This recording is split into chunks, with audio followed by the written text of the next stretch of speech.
Hi everyone.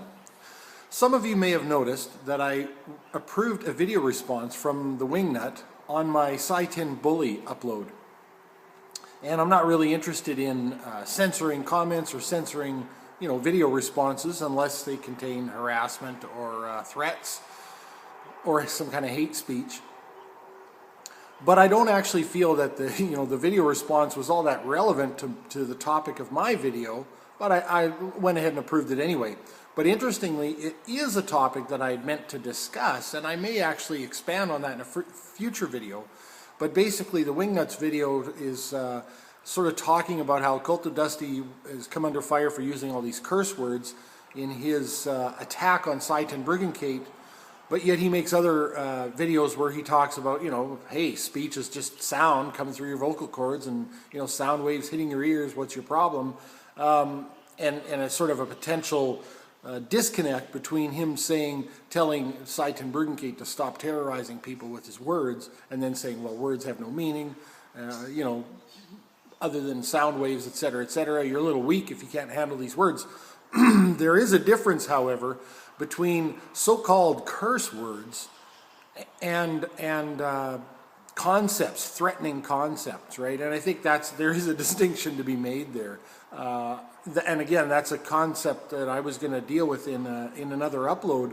That swear words really, they don't carry that much meaning. They're expressive, right? That's really all they are, is they're expressive.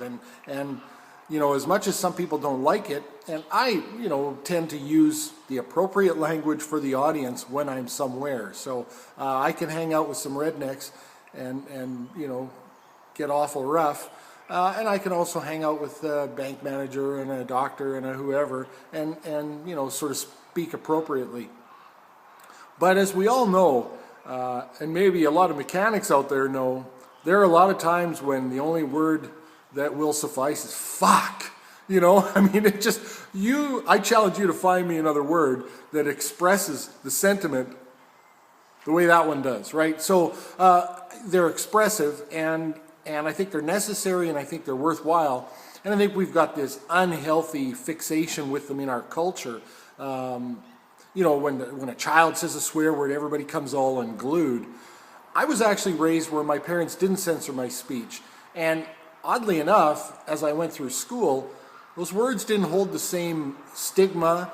There was no drama around these words other than their expressive nature. So I wasn't cool if I said these swear words because it was natural for me. And I think I grew up probably of the people that were in my generation in my area. I may have actually used the fewest curse words, of my group. Now, concepts are a lot different, and I think that's what Cult of Dusty, as much as I'm not really a fan of his, was trying to get across to Sci-10 Brigade, that the hell narrative, and even the sin narrative, that we're also such pieces of garbage, pieces of shit, is disgusting and it's terrorizing. And that's the point he was trying to get across. And of course, obviously, concepts are much more broad than just his expressive curse words. So I may go further on that in another video, but I did want to explain why I'd accepted the video response from Bible Thumping Wingnut, and that's that. Have a good day. Thanks for watching. At the risk of legitimizing Cult of Dusty's methodology, I did want to clarify a little bit further about the terrorizing concepts that I'm talking about and I think he's talking about. And so certainly if we think of a young, impressionable child, very young child, I think it is, when we talk about the sin narrative, it is very terrorizing to tell them that there was once this perfect being, that he was all about love and peace and caring, but he had to be horribly tortured and killed because you're so flawed, because you're so terrible. And equally, the hell narrative that if you don't behave, if you're not a good person, there's this place, or more importantly, if you don't believe, there's this place of eternal hellfire and torture and torment that awaits you. And actually, you deserve it regardless. You deserve that torture.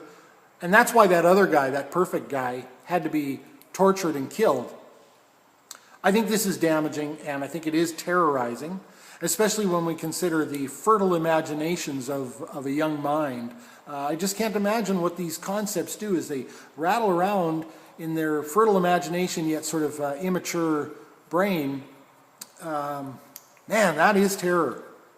Now again, I don't agree with Cult of Dusty's methodology here. I think, just yelling at someone and throwing insults, he's got videos where he says, you got to get all up in their faces. And it's not that I disagree with being blunt and being harsh when it's called for. Certain people were very good at it. Christopher Hitchens was pretty good at that. But I think the way that we actually make progress is through discourse, and more importantly through exposing flawed arguments, so that people aren't sort of taken in by charlatans. If someone else can come along and go, well, actually, let's open the hood on this and show you what's inside.